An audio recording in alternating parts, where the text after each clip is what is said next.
جو اللہ کا خوف بتایا گیا نا وہ بہت مس انڈرسٹوڈ ہے، اس میں بڑی زیادتی ہوئی ہے کہ اللہ کا خوف کرو۔ اللہ کا خوف یہ نہیں ہے کہ آپ کو دوزخ میں ڈال دے گا، یہ تو دوزخ کا خوف ہے، اللہ کا تو نہیں ہے، اور دوزخ تو اللہ کی ایک ادنا مخلوق ہے۔ اللہ کا خوف یہ ہے کہ اللہ اپنی یاد آپ کے سینوں سے نکال نہ دے، اپنا راستہ آپ کو بھلا نہ دے، آپ کو اپنے راستے کا مسافر رکھے، اپنی محبت آپ کے اندر رکھے، تاکہ آپ اللہ کے لیے کچھ سیکریفائز کر سکیں، کوئی قربانی دے سکیں، دوسرے انسانوں کا احترام کر سکیں، دوسروں کی عزت کر سکیں، ان کی ضرورتوں کا خیال کر سکیں، ان کے دکھوں کا مداوع کر سکیں۔ محبت کو اللہ نے اول رکھا ہر حال میں۔ پھر اگر محبت اول نہ ہوتی تو اس کے پیارے نبی کا نام رحمت للعالمین ہوتا،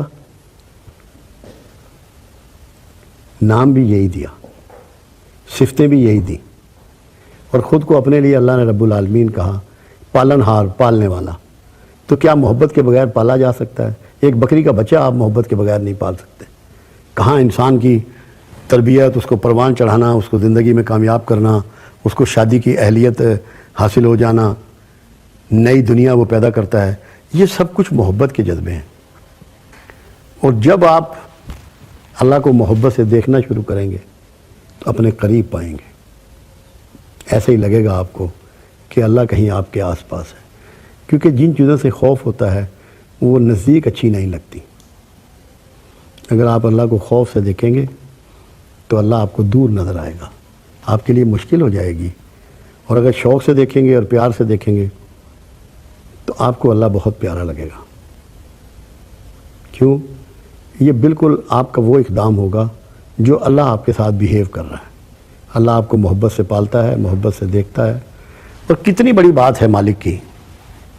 کتنے لوگ ہیں جو اس کے فرما بردار ہیں، کتنے لوگ ہیں جو اس کا شریک نہیں بنا رہے، کتنے لوگ ہیں جو اس کی زمین پہ ظلم کرتے ہیں، کتنے لوگ ہیں جو اس کے کمزوروں پہ بہت بڑی بڑی زیادتیاں کر گزرتے ہیں، اس کے باوجود وہ یہ کہتا ہے کہ تم اگر توبہ کرو تو میں تمہاری توبہ قبول کروں گا، میں تواب الرحیم ہوں۔ اگر محبت سے بھرا ہوا نہ ہو تو یہ کہے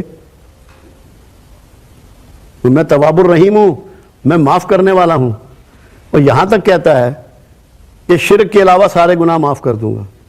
بغیر محبت کیا ایسا ہو سکتا ہے؟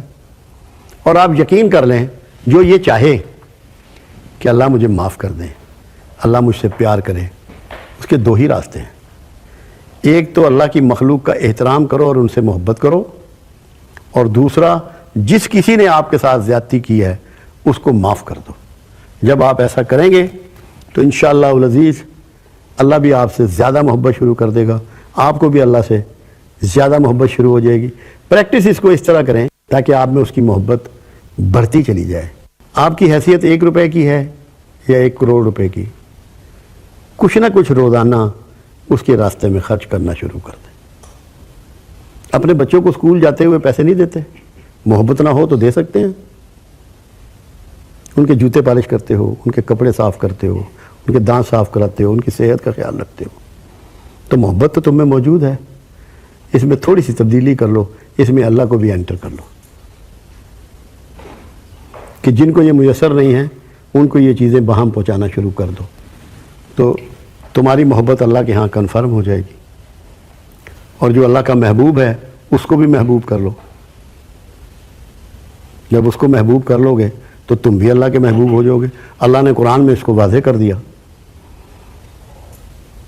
کہ اگر تم میرے حبیب کی طریقے پر پیروی پر چلو تو میں تم سے محبت کروں گا اور تمہارے گناہ معاف کر دوں گا۔ تو جس سے اللہ کو اتنی محبت ہے کہ اللہ اس محبت کو ڈکلیئر کر رہا ہے، آپ بھی اس سے محبت شروع کر دیں، اللہ آپ سے بھی اتنی محبت شروع کر دے گا۔ تو محبت ہی وہ روٹ ہے، وہ آنکھ ہے جس سے ہمیں اللہ کو دیکھنا ہے۔ ڈرنا جو ہے وہ اس لیے ہے کہ اللہ آپ کو اپنے سے دور نہ کر دے، اپنی یاد آپ کے سینوں سے محو نہ کر دے۔ تو اس لیے یہ سوال آپ کا جو ہے، یہ شمس تبریز کی بات ہے جو رومی سے اس نے کی، یہ بنیاد ہے اس بات کی کہ آپ کو زندگی میں پیٹرن کون سا اپنانا ہے، خوف کا یا چاہت کا، محبت کا۔ جتنے بھی صوفی گزرے ہیں جو اولیاء اللہ کہلائے عظیم لوگ، ان کا پیٹرن جو ہے وہ اللہ سے محبت ہی کا رہا، کیونکہ یہی انبیاء کا طریقہ ہے۔ اگر محبت نہ ہوتی تو کیا ابراہیم علیہ السلام آگ میں کودتے؟ محبت نہ ہوتی اپنے بیٹے کے گلے پہ چھری چلاتے؟ محبت نہ ہوتی تو اپنی زوج کو اور اپنے بیٹے کو لک و دک صحرا میں چھوڑ جاتے؟ یہ سب محبت کے انداز ہیں، محبت کے پرتو ہیں۔ اسی کو اپنائیے اور اسی انداز سے اللہ کو دیکھیے۔